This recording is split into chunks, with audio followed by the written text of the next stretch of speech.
Better lock it just in case. Otherwise it's going to run forever. Yeah, you never know. Spider-Man could come up and try to break in my apartment. Some parkour enthusiasts. They're just climbing the building. Hey, the door's unlocked. The door's open. He's got a cat. Come on, cat.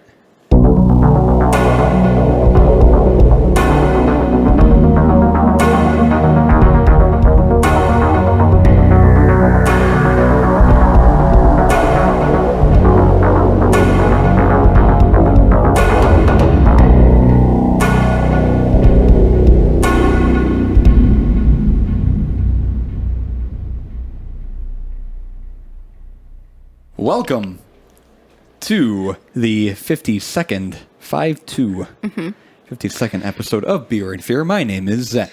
There's Paige. Oh, yeah. This episode, because I'm not going to forget this Proud time, of you. is about hurricanes. I would have peed my pants if you said the wrong topic. We're doing Jack the Ripper. Fuck. Son of a bitch. Damn it. That would be a good topic to do, though. Jack the Ripper, I'll add it to the list. Hurricanes. I wanted to do hurricanes because of Hurricane Ida, which is sweeping through actually, it's already kind of dissipated from what I can see. The Gulf of the U.S. near Louisiana. Is it even on the radar anymore? No, I was just checking. I didn't see anything on...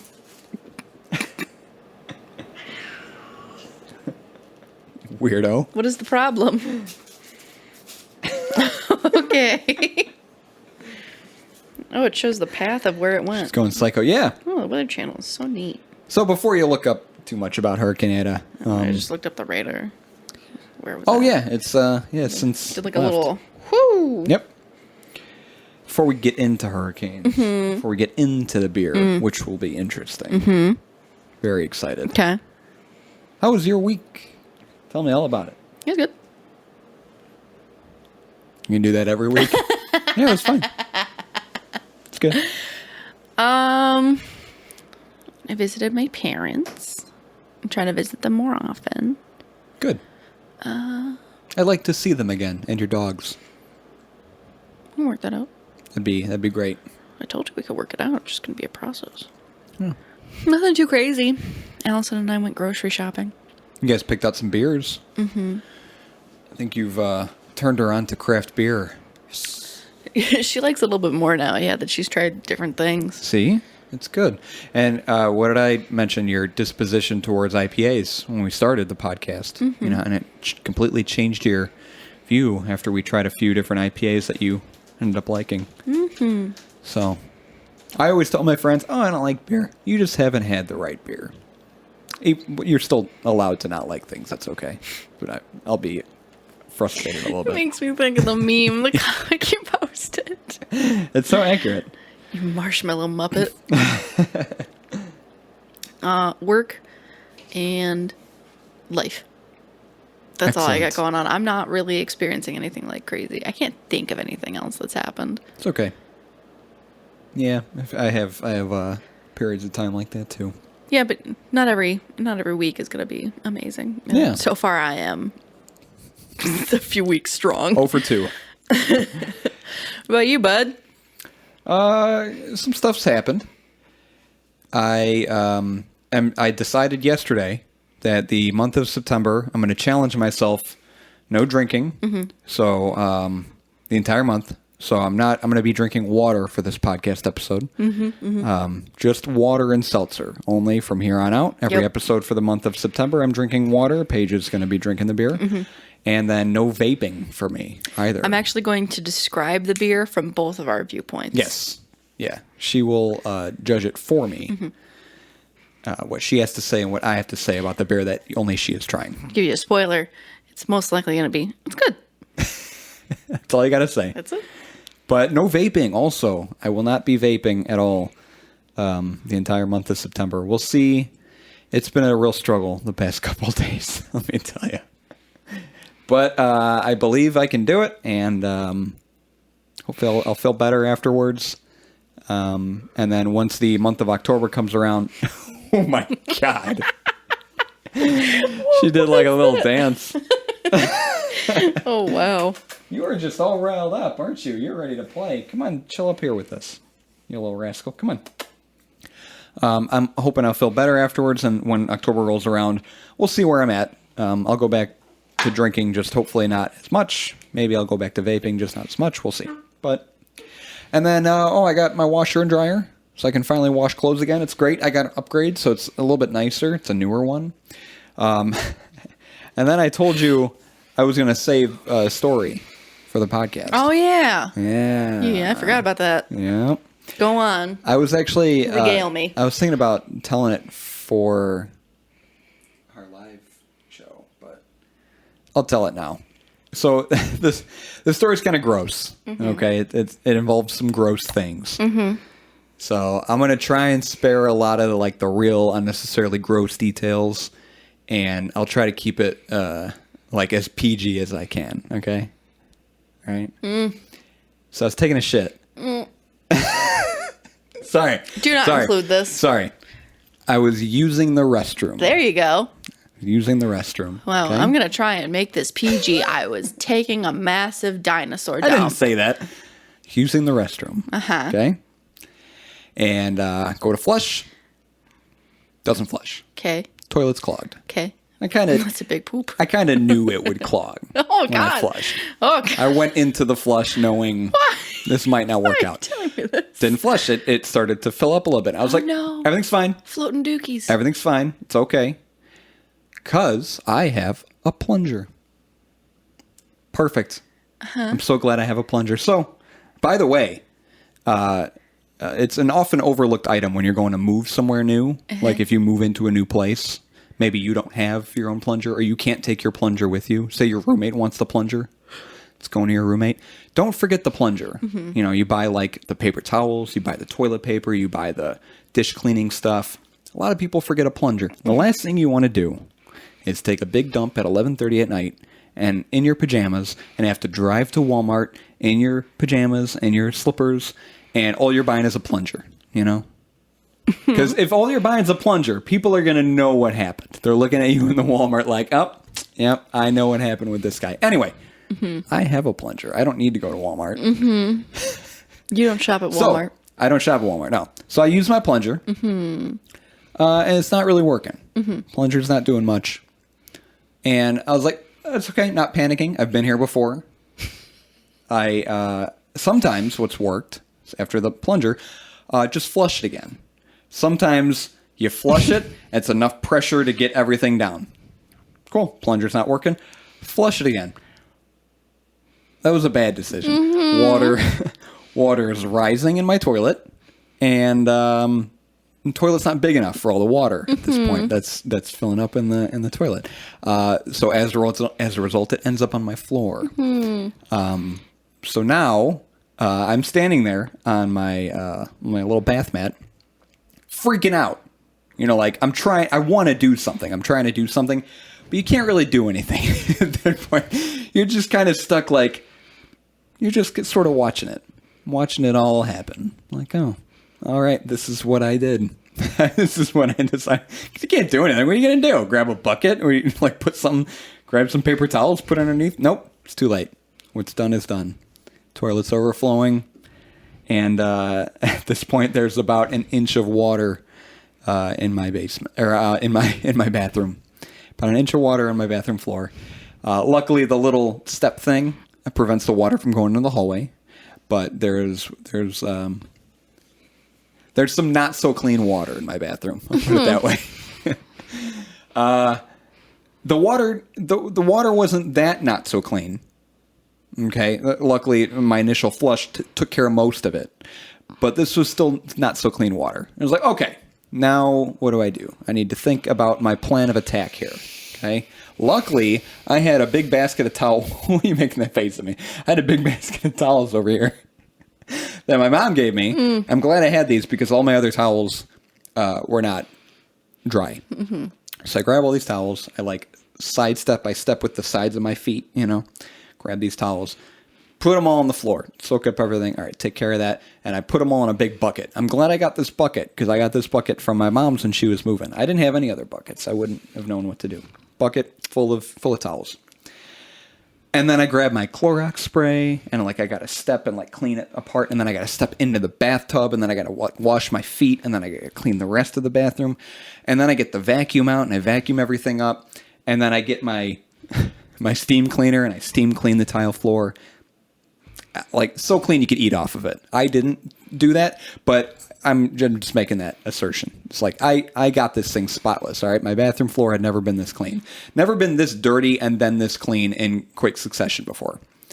And now it's fine. And I, since I got a new washer and dryer, I was able to wash my my bath mat, and everything's back to normal in Zach's bathroom. I just wanted to share that little dilemma I had. Episode I'm 52. at a loss for words right now. Don't even try and gloss over this. You just told a shit story. Hey, it wasn't that bad. No, not that. You know what I meant. You know what I meant. Yeah, wasn't it fun? You weirdo. Yep. God, I'm glad you didn't do that at another opportunity. That would have been fun. Episode 52, Spot Hurricanes. Mm-hmm. The beer that I picked is from Central Waters Brewing Company. Mm. This is another new brewery we had not done before. Central Waters Brewing Co. Okay. And the brewery name is the tie-in. Mm-hmm. Central Waters. Mm-hmm. There's a lot of water in a hurricane. Sure. Not the name of the beer, the brewery name. Let's get that straight. Yeah. Central Waters is at 351 Allen Street in Amherst, Wisconsin. Okay. 54406. We got a Wisconsin beer. Here at Central Waters, we are committing to being one of the most, I love these guys, I was reading this, one of the most environmentally sustainable breweries in the nation. From upstream products sourcing to downstream management, we consider the implications of every aspect of our business in managing our environmental footprint. We love to brew beer. It is our passion, and so is being a responsible steward of our environment. Unfortunately, making beer can be very resource intensive. From energy needs to water resources, breweries use a lot. To that end, we are continually working to mitigate our drain on these precious resources so all of us can feel better about the beer we drink. When we source our raw goods, our decisions take into account its environmental footprint. Our bottles are sourced from the greenest manufacturer in the country, even though they are more expensive. Our packaging is post-consumer recycled cardboard, and our raw goods for beer production are sourced as locally as possible. We purchase all of our barley from Breese Malting Company in Chilton, Wisconsin, a mere hour and a half away. We are one of the founding breweries of the Midwest Hops and Barley Cooperation, working to have local farmers produce local hops and barley. Managing our facility and our energy and resource consumption is paramount in mitigating the environmental footprint of our beer. We have 4 large solar arrays here at Central Waters. One is a 1,000 square foot solar thermal hot water array. This system provides hot water to heat our 12,500 square foot facility, and also provides preheated water to our brew house. So every beer we make is brewed using solar heated water. Isn't that crazy? We use LED lighting with motion detecting switches throughout the brewery. We continually monitor and conserve water resources so that the brewery can consistently uses less water than industry averages and conserve and reuse brewing chemicals whenever possible. We even built our sampling room bar out of recycled materials. All of this effort has garnered us recognition as one of the greenest breweries around. We were the first brewery granted entrance into the state of Wisconsin's Green Tier program, recognizing businesses that are sound environmental stewards, and are the only brewery in the state's Green Masters program. We have spoken and delivered presentations at numerous local and regional events promoting sustainability and have helped other industry members to become more environmentally responsible.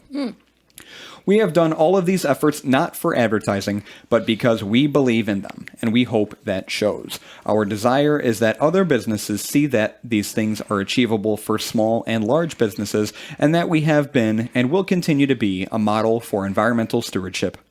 The next time you raise a glass, ask, "How was my beer made?" Now you know how ours is. Ale, sun, earth, and sky, Central Waters Brewing. Do you remember? I'll put that in there. Aren't they cool? That is pretty cool. I love environmentally conscious businesses. Our beer by Central Waters Brewing Yeah. Co. is Brewers Reserve Bourbon Barrel Scotch Ale. Yay.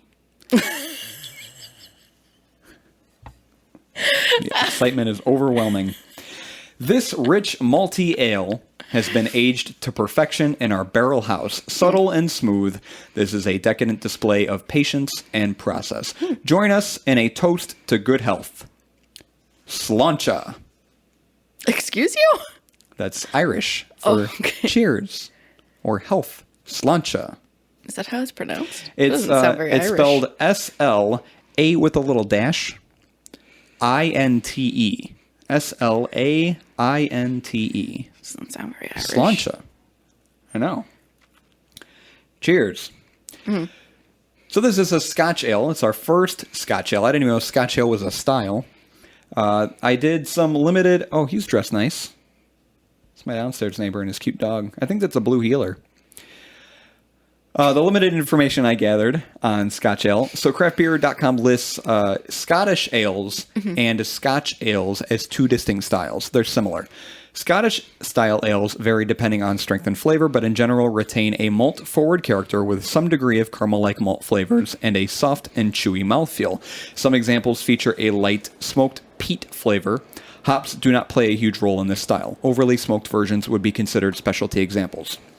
They're on the amber to dark red side, so 6 to 19 SRM. Low in bitterness, so 9 to 25 IBU. And low in ABV, about 3 to 5%.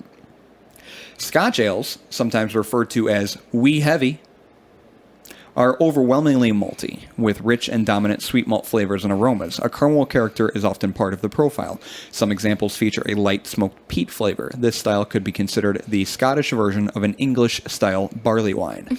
So we've had barley wine before. This will be kind of similar. Do you remember if I like that or not? I don't. I doubt it. I don't remember.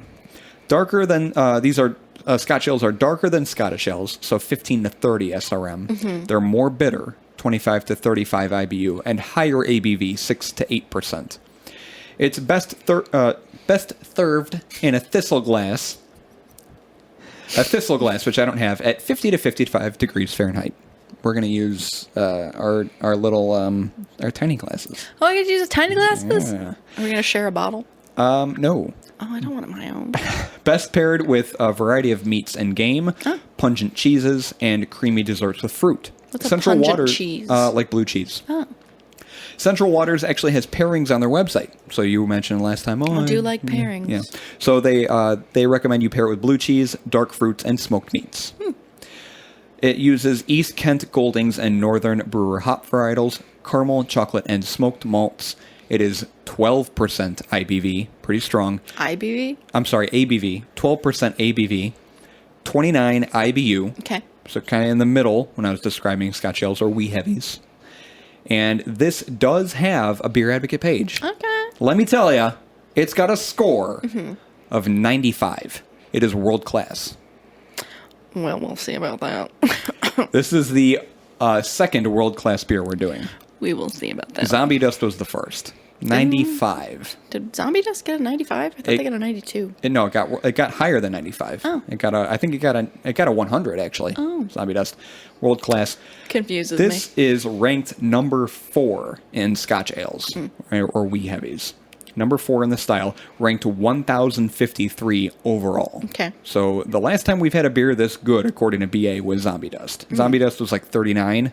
We haven't had one that good? No, this is our Wow. second highest ranked beer. We're lowballing it. This has 234 reviews, 1,089 ratings with an average rating of 4.28. You know the liquor place that Allison and I went to get the beers that she picked out, or I picked out and she picked out, had Beer Advocate scores written on little pieces of paper for their beers? Yeah, you can, on the Beer Advocate page, you can click the link. It says Print Shelf Talker, and it describes the beer and has the score. That's pretty neat. I like when places do that.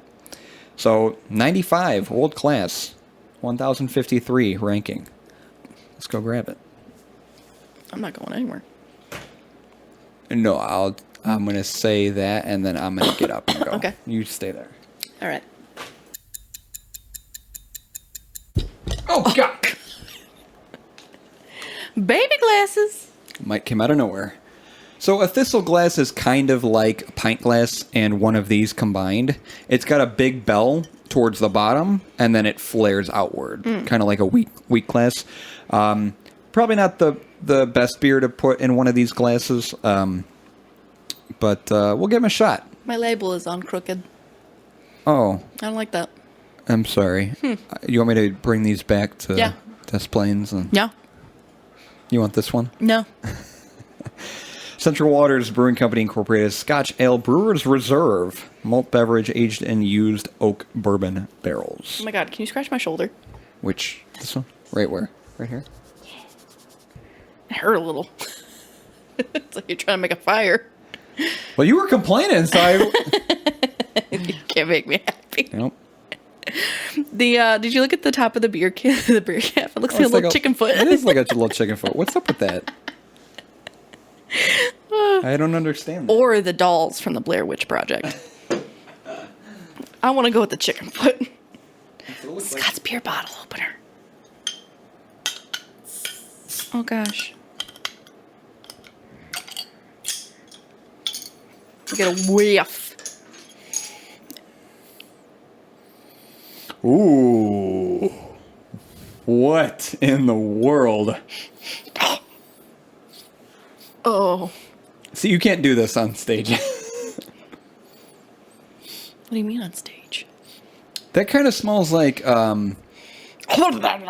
aged root beer. Touch my lip. It smells kind of like root beer and licoricey. It's like a Tootsie Roll. Yeah, Tootsie Roll scent. That's a strange scent.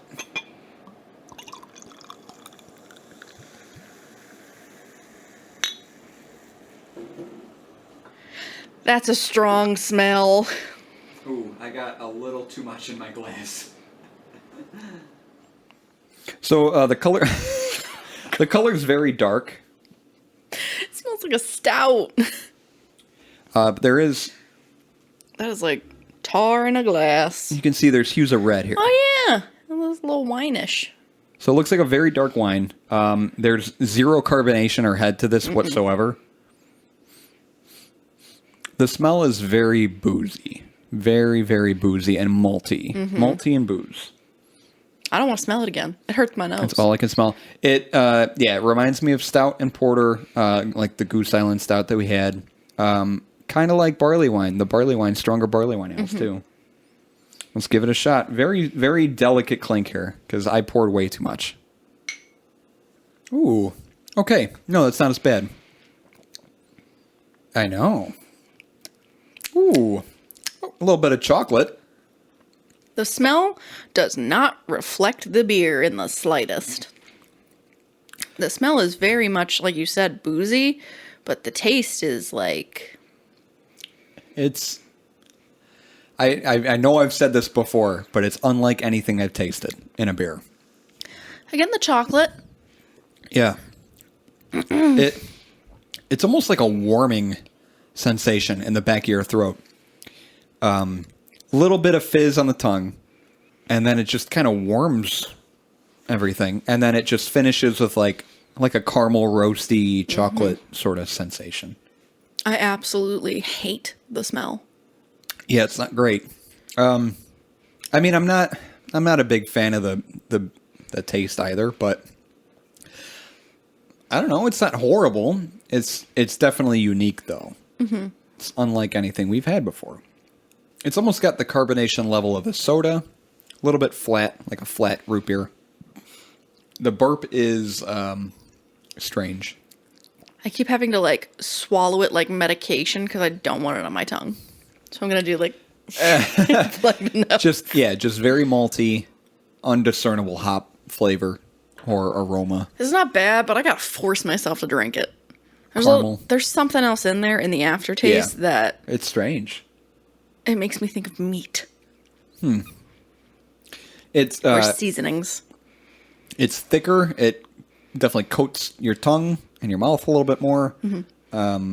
Maybe the smell is a little caramely. It's a very unique, interesting beer, and it's aged in what they say, bourbon barrels. Well, that burp was something. Yeah, the burp's interesting.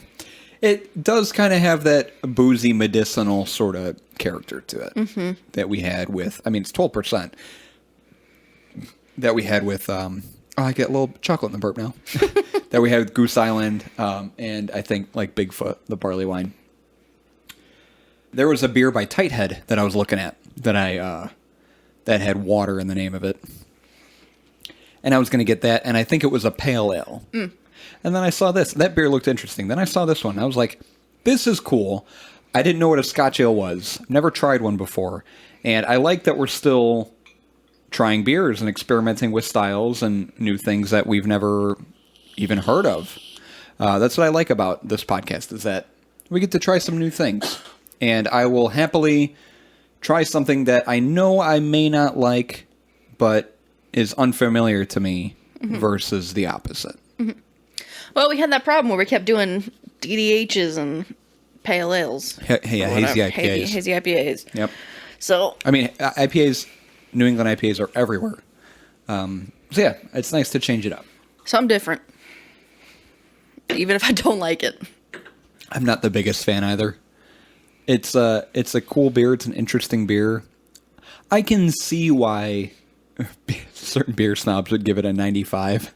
Why it's ranked so high. Do you think that some of them are just like blowing smoke out of their ass because Maybe. they're like, oh, this has high reviews. I, as a beer snob, should also give it a high review. All these other people commenting on it. It's like they're all just fake. Okay, yep. 95. Sure. Yeah, that seems apt. That seems apt. As I drink the rest of this really boozy beer, tell me all about hurricanes. So a hurricane, or a tropical cyclone, is a rapidly rotating storm system characterized by a low-pressure center, a closed low-level atmospheric circulation, strong winds, and a spiral arrangement of thunderstorms that produce heavy rain and or squalls. Squalls! Depending on its location and strength, a tropical cyclone is referred to by different names, including hurricane, typhoon, tropical storm, cyclonic storm, tropical depression, or simply cyclone. A hurricane is a tropical cyclone that occurs in the Atlantic Ocean and northeastern Pacific Ocean, and a typhoon occurs in the northwestern Pacific Ocean, in the South Pacific or Indian Ocean. Interesting. Tropical refers to the geographical origin of the systems, which forms almost exclusively over tropical seas. Cyclone refers to their winds moving in a circle, whirling around the central clear eye, with their winds blowing counterclockwise in the northern hemisphere and clockwise. Did I say clockwise twice? Oh, counterclockwise in the northern hemisphere and clockwise in the southern hemisphere. The opposite direction of circulation is due to the Coriolis Effect. What is that? You're going to find out. In physics, oh boy. Oh boy. The Coriolis effect, or Coriolis force, is an inertial or fictitious force that acts on objects that are in motion within a frame of reference. It's fictitious, huh? So it doesn't exist. That rotates with respect to an inertial frame. Oh, of course. Whatever that means. Tropical cyclones typically form over large bodies of relatively warm water. They derive their energy through the evaporation of water from the ocean's surface, which ultimately recondenses into clouds and rain when moist air rises and cools to saturation. This energy source differs from that of mid-latitude cyclonic storms, such as nor'easters and European windstorms. Nor'easters, which are fueled by primarily horizontal temperature contrasts. Tropical cyclones are typically between 100 and 2,000 kilometers, or 60 and 1,240 miles in diameter.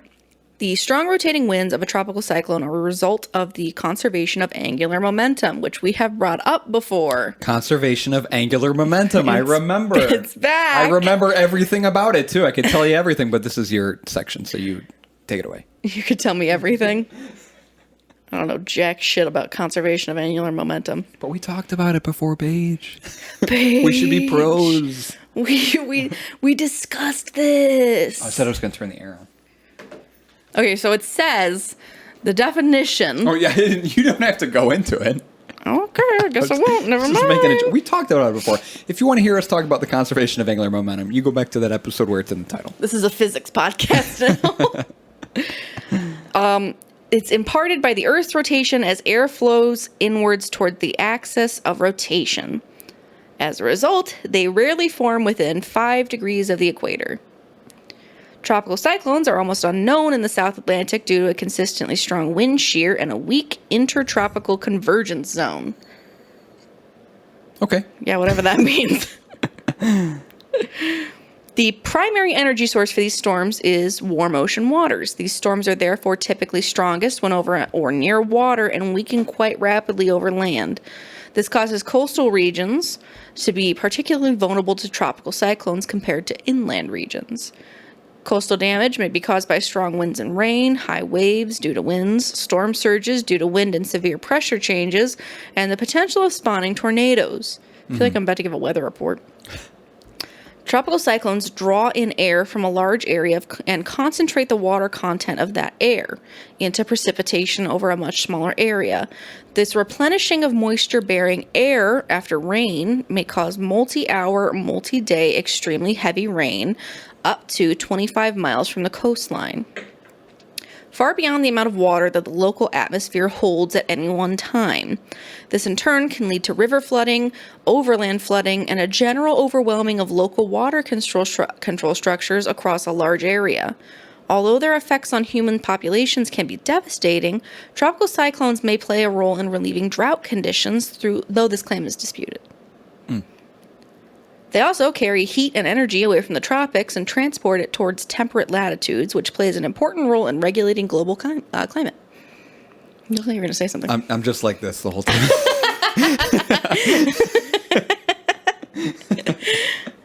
Wow. A tropical cyclone is the generic term for a warm-core, non-frontal, synoptic scale low pressure system over tropical or subtropical waters around the world. These systems generally have a well-defined center, which is surrounded by deep atmospheric convection and a closed wind circulation at the surface. Historically, tropical cyclones have occurred around the world for thousands of years, with one of the earliest tropical cyclones on record estimated to have occurred in Western Australia in around 6000 BC. Oh, wow. However, before satellite imagery became available during the 20th century, many of these systems went undetected unless it impacted land or a ship encountered it by chance. Makes sense. These days, on average, around 80 to 90 named tropical cyclones form each year around the world, over half of which develop hurricane-force winds of 120 kilometers an hour, or 75 miles per hour, or more. Around the world, a tropical cyclone is generally deemed to have formed once mean surface winds in excess of 40 miles per hour are observed. It is assumed at this stage that a tropical cyclone has become self-sustaining and can continue to intensify without any help from its environment. You know what I think would help make all of this make more beer? Oh, okay. More drinking. I think if Yeah, drive me home. I'm just saying. I mean, you did say it was going to be sciencey when I picked this topic. Yes, similar to our tornadoes episode. It's all very interesting. I'm trying to keep up best as I can. Boring episode. I don't think so. Tropical cyclones on either side of the equator generally have their origins in the intertropical convergence zone, where winds blow from either the northeast or southeast. Within this broad area of low pressure air is heated over the warm tropical ocean and rises in discrete parcels, which causes thundery showers to form. These showers dissipate quite quickly, however they can group together into large clusters of thunderstorms. This creates a flow of warm, moist, rapidly rising air, which starts to rotate cyclonically. As it interacts... The air is warm and moist? Oh, yeah, it is. As it interacts with the rotation of the Earth, there are several factors required for these thunderstorms to develop further, including sea surface temperatures of around 81 degrees Fahrenheit and low vertical wind shear surrounding the the system. I don't know where I got atmosphere from. Pulled it out of my ass. Just making up words. Atmosphere is a word. Sorry. At the center of a mature tropical cyclone, air sinks rather than rises. For a sufficiently strong storm, air may sink over a layer deep enough to suppress cloud formation, thereby creating a clear eye. Weather in the eye is normally calm and free of convective clouds, although the sea may be extremely violent. The eye is normally circular and is typically 19 to 40 miles in diameter, though eyes as small as 1.9 miles and as large as 230 miles have been observed. Mm-hmm. The cloudy outer edge of the eye is called the eye wall. The eye wall typically expands outward with height, resembling an arena football stadium. This phenomenon is sometimes referred to as the stadium effect. The eye wall is where the greatest wind speeds are found. Air rises most rapidly. Clouds reach their highest altitude, and precipitation is the heaviest. The heaviest wind damage occurs where a tropical cyclone's eye wall passes over land. In a weaker storm, the eye may be obscured by the central dense overcast, which is the upper-level cirrus shield that is associated with a concentrated area of strong thunderstorm activity near the center of a tropical cyclone. Are you following? Trying to. The eye wall may vary over time in the form of eye wall replacement cycles, particularly in intense tropical cyclones. Outer rain bands can organize into an outer ring of thunderstorms that slowly moves inward, which is believed to rob the primary eye wall of moisture and angular momentum. When the primary eye wall weakens, the tropical cyclone weakens temporarily. The outer eye wall eventually replaces the primary one at the end of the cycle, at which time the storm may return to its original intensity. There's a lot more science stuff. The passage of a tropical cyclone over the ocean causes the upper layers of the ocean to cool substantially, which can influence subsequent cyclone development. This cooling is primarily caused by wind-driven mixing of cold water from deeper in the ocean with the warm surface waters. This effect results in a negative feedback process that can inhibit further development or lead to weakening. Additional cooling may come in the form of cold water from falling raindrops. Cloud cover may also play a role in the cooling of the ocean by shielding the ocean's surface from direct sunlight before and slightly after the storm passage. All these effects can combine to produce a dramatic drop in sea surface temperature over a large area in just a few days. Conversely, the mixing of the sea can result in heat being inserted in deeper waters with potential effects on global climate. What do you mean, effects on global climate? Climate's fine. What do you mean? There's nothing wrong with it. Everything's okay. The Earth isn't burning. The movement of a tropical cyclone, i.e. its track, is typically approximated as the sum of two terms: steering by the background environmental wind and a beta drift. This sounds like this should be in Fast and Furious. Beta drift. Too fast, too furious. Hurricanes are beta drifting. Environmental steering is the primary influence on the motion of tropical cyclones. It represents the movement of the storm due to prevailing winds and other wider environmental conditions similar to leaves carried along by a stream. Yeah. Physically, the winds, or the flow field, in the vicinity of a tropical cyclone may be treated as having two parts: the flow associated with the storm itself and the large-scale background flow of the environment. Tropical cyclones can be treated as local maxima of vorticity, suspended within the large-scale background flow of the environment. In this way, tropical cyclone motion may be represented for sure, to first order as advection of the storm by the local environmental flow. Your face. I'm really trying. I'm following some things. Mm-hmm. It's all very technical. We'll just skip to beta drifting. Skip to whatever you want to skip to, Paige. In addition to environmental steering, which we talked about very briefly, a tropical cyclone will tend to drift poleward and westward, a motion known as beta drift. This motion is due to the superposition of a vortex, such as a tropical cyclone, onto an environment in which the Coriolis force varies with latitude. There are a variety of metrics commonly used to measure storm size. The most common metrics include the radius of maximum wind, the radius of 34-knot wind, i.e. gale force, the radius of outermost closed isobar. An isobar is the line of equal or constant pressure on a graph plot or map. Just so, give you a little background on that. And the radius of vanishing wind. So less than 2 degrees latitude is very small, minor. 2 to 3 degrees of latitude is small. 3 to 6 degrees of latitude is medium, average, normal. 6 to 8 degrees of latitude is large. And over 8 degrees of latitude is very large. It is very large. Over 8 degrees of latitude, baby. On Earth, tropical cyclones span a large range of sizes from 100 to 2,000 kilometers, or 62 to 1,243 miles, as measured by the radius of vanishing wind.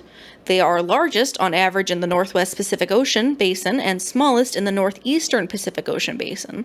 If the radius of outermost closed isobar is less than 2 degrees of latitude, then the cyclone is very small or a midget. Whoa. I know. It's little cyclone. Okay? They're little. A radius of 3 to 6 degrees latitude is considered average sized. Very large tropical cyclones have a radius of greater than 8 degrees, like I said. Observations indicate that size is only weakly correlated to variables such as storm intensity. Hope everyone's taking notes, because there will be a test at the end of the episode. It will be multiple choice. You will need to pass in order to listen to 53. On occasion, tropical cyclones may undergo a process known as rapid intensification, a period in which the maximum sustained winds of a tropical cyclone increase by 30 knots or more within 24 hours. For rapid intensification to occur, several conditions must be in place. Water temperatures must be extremely high, near 86 degrees Fahrenheit, and water of this temperature must be sufficiently deep such that the waves do not upwell cooler waters to the surface. Okay. That part made sense to me.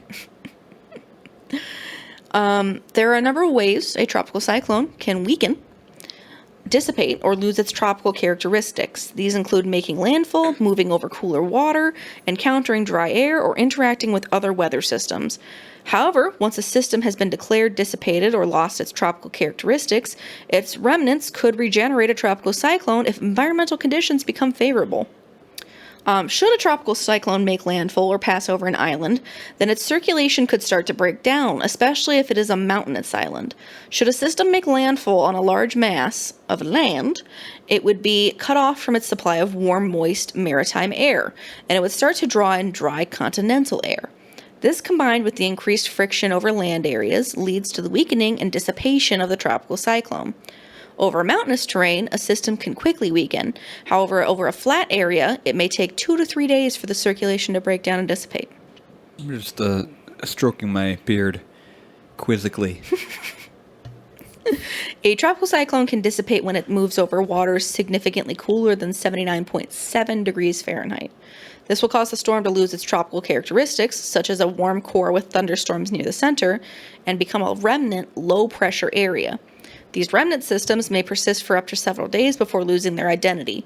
This dissipation mechanism is most common in the eastern North Pacific. Weakening or dissipation can occur if it experiences vertical wind shear, causing the convection and heat engine, it has an engine now, to move away from the center. This really should be Too Fast, Too Furious. Drifting with engines. In addition, its interaction with the main belt of the westerlies by means of merging with a nearby frontal zone can cause tropical cyclones to evolve into extratropical cyclones. This transition, I'm okay, I swear, can take 1 to 3 days. Right. Over the years, there have been a number of techniques considered to try and artificially modify tropical cyclones. Oh, are we controlling the weather now? Yeah, man. There's a movie about that. These techniques have included using nuclear weapons, cooling the ocean with icebergs, blowing the storm away from land with giant fans, and seeding selected storms with dry ice or silver iodide. However, these techniques have failed to appreciate the duration, intensity, power, or size of tropical cyclones. It reminds me of that Futurama episode where they dropped the giant block of ice into the ocean. Oh my god. There's also a Kate Bush song about that. It's called Cloud Bursting. Check it out. It's really good. It's about controlling weather. Okay. I thought you meant like specifically about controlling hurricanes. Around the world, tropical cyclones are classified in different ways based on the location, the structure of the system, and its intensity. For example, within the northern Atlantic and eastern Pacific basins, a tropical cyclone with wind speeds over 75 miles per hour is called a hurricane, while it's called a typhoon or severe cyclonic storm within the western Pacific or northern Indian Oceans. Why? It's dumb. Why did we need two words for the same thing? Why not? It's like, if it's on my left foot, I'm going to call it a shoe. If it's on my right foot, I'll call it a blorg. A blorg. This is my shoe and this is my blorg. They're the same thing. They're just on different feet. There's a little chart on Wikipedia that you can reference if you're interested. And it's the Beaufort, I think. Beaufort scale, or Beaufort, I think Beaufort. It goes from, it's got like a whole thing, but it goes from 0 to 7, 7, 8, 9 to 10, 11, and 12 plus. And those fall into categories of 1 minute sustained winds, so those are broken down, 10 minute sustained winds, and then the location. Mm-hmm. I'm familiar with the two first terms because I talk about them in my section. Oh, okay. I won't go into the sustained winds. Warm sea surface temperatures are required in order, like I mentioned, in order for tropical cyclones to form and strengthen. The commonly accepted minimum temperature range for this to occur is 79 to 81 degrees Fahrenheit. It's pretty warm. However, multiple studies have proposed a lower minimum of 77.9 degrees Fahrenheit. Higher sea surface temperatures result in faster intensification rates and sometimes even rapid intensification. High ocean heat content, also known as tropical cyclone heat potential, allows storms to achieve a higher intensity. Most tropical cyclones that experience rapid intensification are traversing regions of high ocean heat content rather than lower values. A variety of methods or techniques, stop looking at me, including surface, satellite, and aerial, you can stop, are utilized to assess the intensity of a tropical cyclone. Reconnaissance aircraft fly around and through tropical cyclones, outfitted with specialized instruments to collect information that can be used to ascertain the winds and pressure of a system. Tropical cyclones possess winds of different speeds at different heights. Winds recorded at flight level can be converted to find the wind speeds at the surface. Surface observations, such as ship reports, land station, mesonettes, coastal stations, and buoys, can provide information on a tropical cyclone's intensity or the direction it is traveling. Wind pressure relationships, or WPRs, are used as a way to determine the pressure of a storm based on its wind speed. Several different methods and equations have been proposed to calculate WPRs. Tropical cyclone agencies each use their own fixed WPR, which can result in inaccuracies between agencies that are issuing estimates of the same system. Of course. It's happened to me before. Yeah. Had a lot of problems with that back in the day. There are a few warning centers. In the North Atlantic, there's the United States National Hurricane Center. Hurricane. The Eastern Pacific, there's the United States Central Pacific Hurricane Center. Extremely Pacific. In the Western Pacific, there's the Japan Meteorological Agency. There's the India Meteorological Department in the North Indian Ocean. There's a Mateo, France reunion in the Southern Hemisphere on the Southwest Indian Ocean. A reunion. They're bringing them back together. There are 3 in Australia, or the Australian region. There's one in Indonesia, there's one in Papua New Guinea, and then there's the Australian Bureau of Meteorology. And then in the Southern Pacific, there's the Fiji and the Meteorological Service of New Zealand. Okay. That's a lot of... There's more. That's a lot of things. Ahead of the formal season starting of hurricane season, people are urged to prepare for these effects of by politicians and weather forecasters, among others. They prepare by determining the risk to the different types of weather tropical cyclones cause, checking their insurance coverage and emergency supplies, as well as determining whether to evacuate if needed. When a tropical cyclone develops and it's forecast to impact land, each member nation, I don't know why that didn't make sense in my head, of the World Meteorological Organization issues various watches and warnings to cover the expected impacts. I assume you go into like the damage of what can happen. I talk about the kind of like my megalophobia episode records. Okay. Tropical cyclones out at sea cause large waves, heavy rain, flood, and high winds, disrupting international shipping and at times causing shipwrecks. Tropical cyclones stir up water, leaving a cool wake behind them, which causes the region to be less favorable for subsequent tropical cyclones. On land, strong winds can damage or destroy vehicles, buildings, bridges, and other outside objects, turning loose debris into deadly flying projectiles. Mm-hmm. Projectiles or projectiles? I say projectiles. I say projectiles. You also say Nevada. I do. The storm surge, or the increase in sea level due to the cyclone, is typically the worst effect from landfalling tropical cyclones, historically resulting in 90% of tropical cyclone deaths. The broad rotation of a landfalling tropical cyclone and vertical wind shear at its periphery spawns tornadoes. Tornadoes can also be spawned as a result of eyewall mesovortices, which persist until landfall. Yep, eyewall mesovortices, know all about them. Over the past 2 centuries, tropical cyclones have been responsible for the deaths of about 1.9 million people worldwide. That's a lot of people. Large areas of standing water caused by flooding lead to infection, as well as contributing to mosquito-borne illnesses. Crowded evacuees and shelters increase the risk of disease propagation. Tropical cyclones significantly interrupt infrastructure, leading to power outages, bridge destruction, and the hampering of reconstruction efforts. On average, the Gulf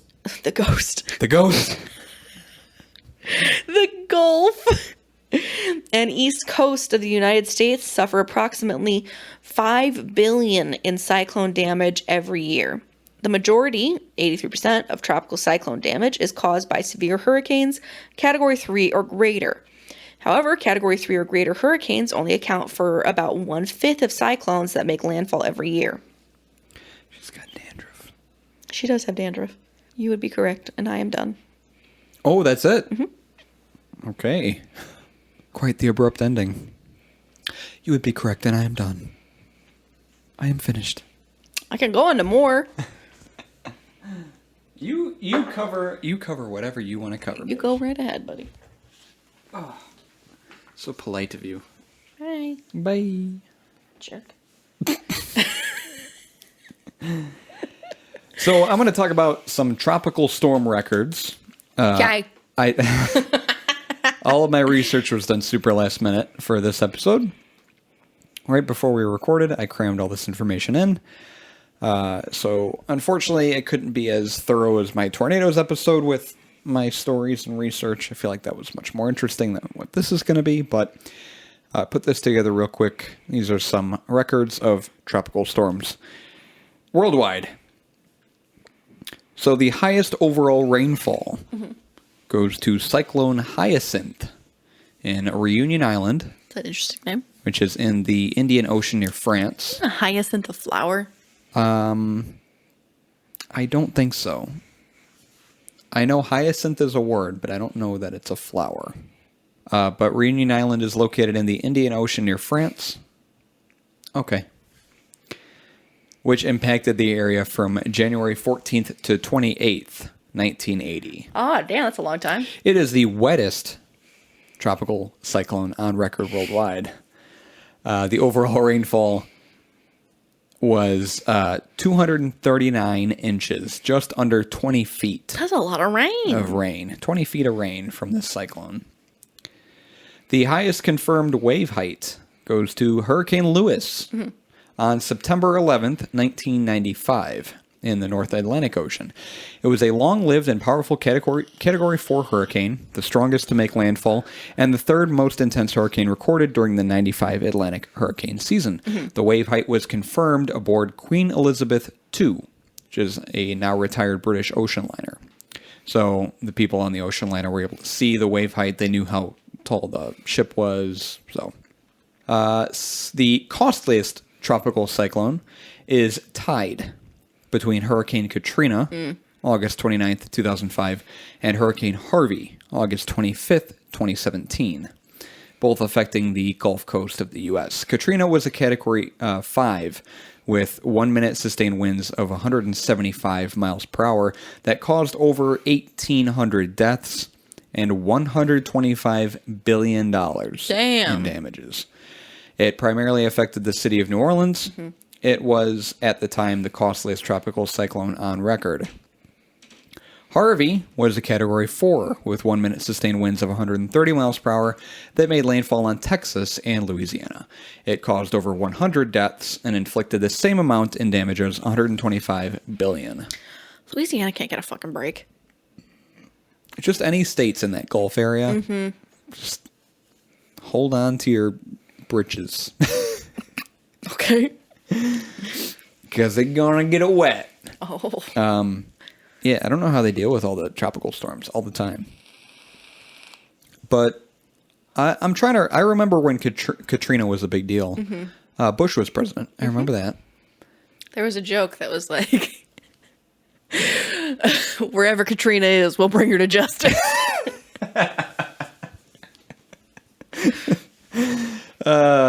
Bush was funny. That's all I remember about. Yeah, he's something. About Hurricane Katrina in 2005. I was in, what grade was I in? I was in middle school probably, I think. Because I graduated, it's 2009, 5, 6, 7, 8, 9. I was in 5th grade, I think. Might have been just the beginning of middle school. Most of the costs and lives lost were a result from flooding. So just like Ida, which is happening now, there's a lot of flooding.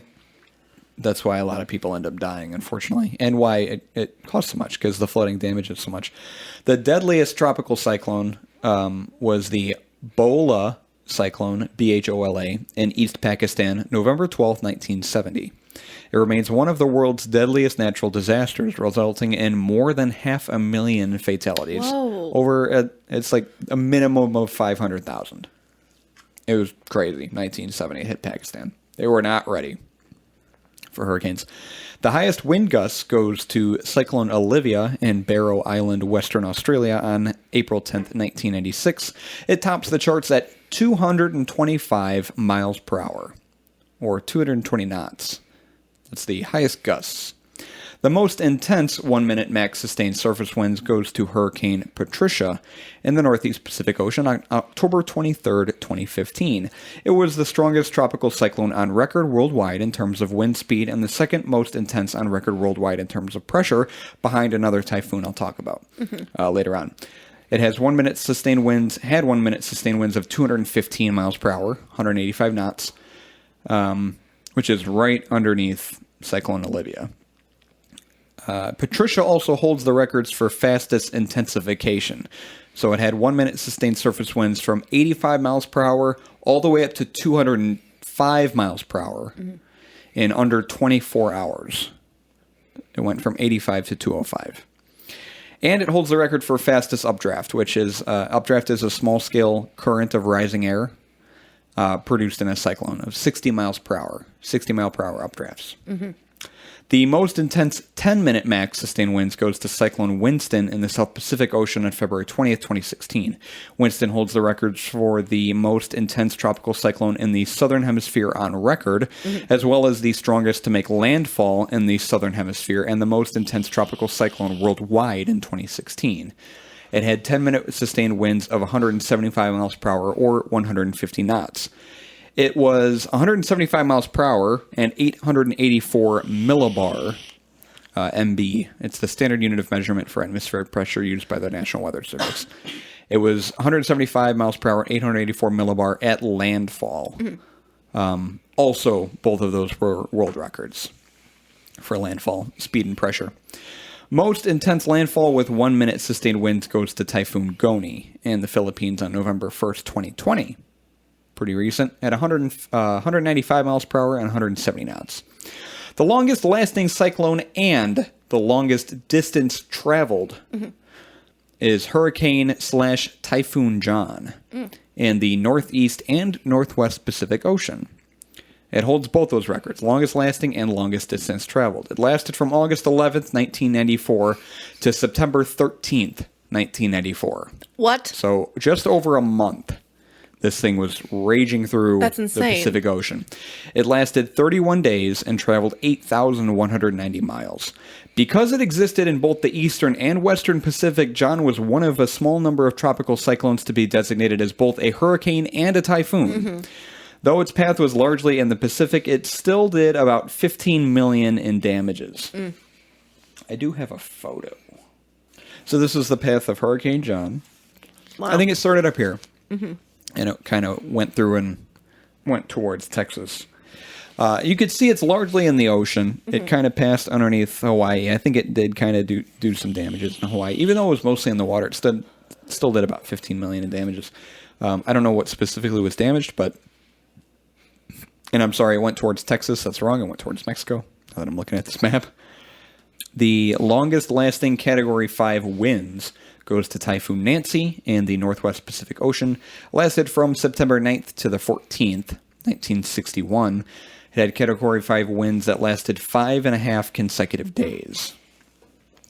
The largest tropical cyclone, which is measured by radius of the winds from the center, goes to Typhoon Tip in the Northwest Pacific Ocean. This was the typhoon that I mentioned earlier.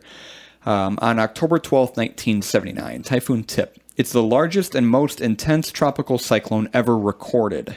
It has gale winds of 40 miles per hour, extending 675 miles from its center.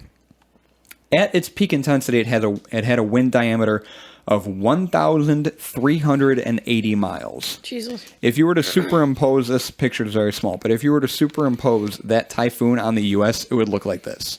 Whoa. Damn. Compared to one of the smallest tropical cyclones, it takes up a little bit of Texas. But that takes up the majority of the western part of the U.S. Yeah. It is gigantic. Tip also holds the record for most intense lowest central pressure at 870 millibar. So that was the one that I was talking about before. Hurricane Tip. And then lastly, I'm going to finish talking about Hurricane Ida. So this was the whole reason why I wanted to do an episode on hurricanes, because we have Ida that just went through the Gulf of Mexico into Louisiana and into the southeastern U.S. It is the second most intense hurricane to strike Louisiana on record, behind Hurricane Katrina. It's tied for the strongest landfall in the state by maximum winds with Hurricane Laura and the 1856 Last Island hurricane. It was a Category 4 with 1 minute sustained winds of 150 miles per hour, lowest pressure of 929 millibar. On August 29th, Ida made landfall near Port Fourchon, Fourchon,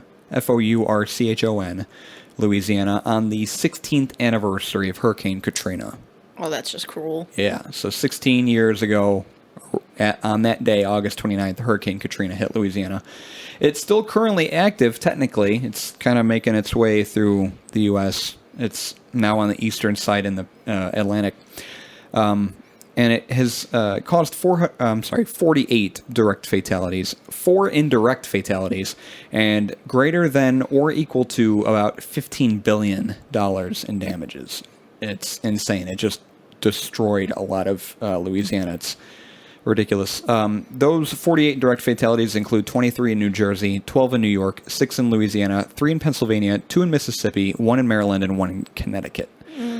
It's interesting how it caused more damage in New Jersey and New York.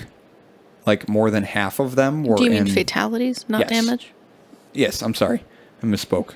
It's surprising that it caused more fatalities in New Jersey and New York. Yeah, that is interesting. After it kind of dissipated and swept through. Especially when it hit Louisiana. Right, it touched down there. Yeah. The 4 indirect deaths include 1 man that was killed by CO poisoning while working on a generator with inadequate ventilation. So a generator that was damaged.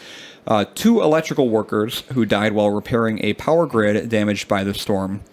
And a Louisiana man mauled to death by an alligator. I heard about that. After walking through Ida's floodwaters. Yeah.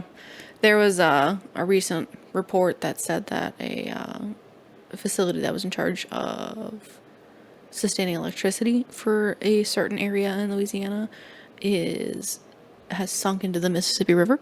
Oh my God. So about a good hefty amount of people are going to go without power for about 5 weeks. Yep. Yeah, that's... It's very upsetting. One of my bullet points says power outages were expected to take weeks, possibly up to a month. It is ridiculous. The alligator fact was interesting.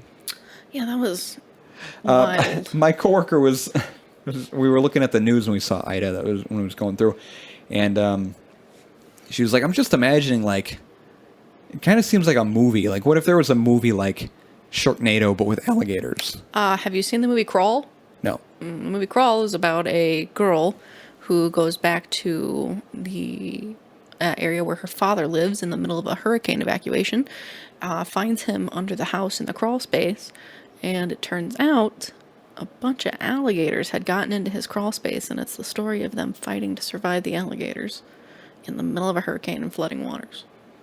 What in the world? Why do you know about this? Because I have seen it multiple times. Because Why? it's so bad. It's a really bad movie. It is not a good movie. All right. That is literally, yep. But she was talking about like a storm of alligators, like just flying through. Like they need anything worse. They're already dealing with enough. They don't need alligators flying through the sky. After the storm passed, nearly all of the oil production along the Gulf Coast was shut in. Thousands of crew members were deployed in Louisiana, and hundreds were rescued. And states of emergency were declared in Louisiana, New York, and New Jersey. Lastly, you, listener, can donate to help people affected by Hurricane Ida on the website for the American Red Cross at redcross.org. Just go to redcross.org, click on the Donate Now button. It's right at the top of the page. It talks about Hurricane Ida. Just any little bit helps. Redcross.org. They're going to be without power for a while. They're dealing with a lot of damage. And like I mentioned, this is the second most intense hurricane to hit Louisiana since Katrina back in 2005. Unbelievable. Paige, you said it. We are living in the end times. I feel like we really are. I'm sorry this is going a little bit longer than I thought, too. Dinner's going to be kind of late. We just got to be quick. All right. Well, we still got a bonus beer. We got to be quick. All right. So, what'd you think of the beer? Whoa! I can do it sometimes. It's okay. I felt wrong. I didn't like it. What didn't you like about it? I don't like stouts. I don't like porters. And this is just, like, I didn't like the bourbon aged whatever that we tried before. The bourbon aged whatever. I thought it was gross. The stuff before, not this. I don't think this is gross. I just think that this is not to my palate taste. Can you pass me a glass? The smell is very much licorice, chocolate, malt, and I just find that very unpleasant, Yes. along with the booziness behind it. Yeah. I have had beers that are similar to this, and they have not been as easy to drink as this one is in comparison. The smell and the taste do not line up in the slightest. Yeah. So the taste is manageable for me, but it's not something I want to drink a whole bottle of. That's like why I was like, oh, we should share a bottle. It's fine. I mean, I didn't want to share a bottle because then I only have 2 bottles to drink rather than 3 bottles to drink for myself. So it's okay. Yeah. I didn't hate it, but I just don't. Right. It's not to my tastes. Yeah, I didn't hate it either. Again, I can see why it got good scores because it's, like you've been saying, it's well brewed. It's a decent beer, just not for me. I guess there's a time and place for this beer. Mm-hmm. Depends on. I mean, I would not drink this alone like we did. I would drink it with a meal, and it would have to be a specific kind of meal. I think it would go much better with food, smoked meats, and pungent cheeses. It's interesting. It's unique. I'm glad I got to try it. It's tasty, but I didn't enjoy it very much. Not my cup of tea. Not my glass of beer. Plenty of other beers that I would enjoy over this. But it's decent. Good. Glad we got to try it. beerandfearcast.com is our website. We made a couple allusions, I guess, to stages and crowds and things like that. I feel like we can mention it now. Might as well. We are planning to do a live, if you're listening to this still, we're planning to do a live show on October 29th.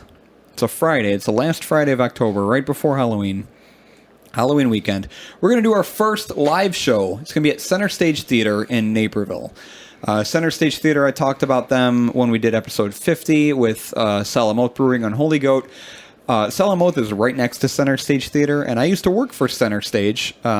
So they do a lot of musicals and plays, but they also host a lot of other events. They do stand-up comedy, they do live bands, they do pretty much anything you can think of. They're a theater, they're a venue, and they host a lot of cool events.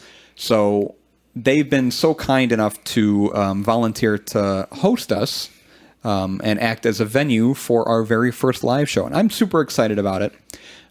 We met with someone today and kind of talked over everything, and we're starting to plan out what that episode's going to be, what we're going to talk about, the beer that we're going to have, and hopefully we're going to have tickets available on our website starting right around the middle of the month. Because it'll be, like we mentioned, the end of October. We'll start selling tickets maybe middle of this month. We're thinking $5. If we're going to charge for them, they'll be $5.